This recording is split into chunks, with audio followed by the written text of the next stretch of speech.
রাম রাম হরে হরে। সবাই বুঝতে পারলেন বিষয়গুলো? বুঝা গেল? কারো বুঝতে অসুবিধা হয়েছে? প্রশ্ন থাকলে প্রশ্ন করতে পারেন।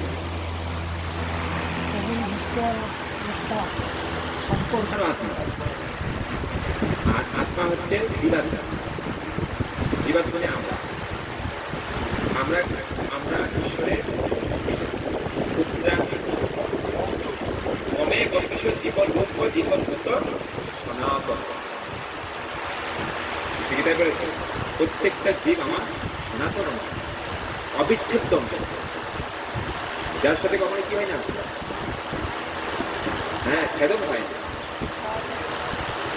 তাহলে তিনি হচ্ছেন পূর্ণ, আমরা হচ্ছি তার অংশ, আমরা হচ্ছি তার অংশ।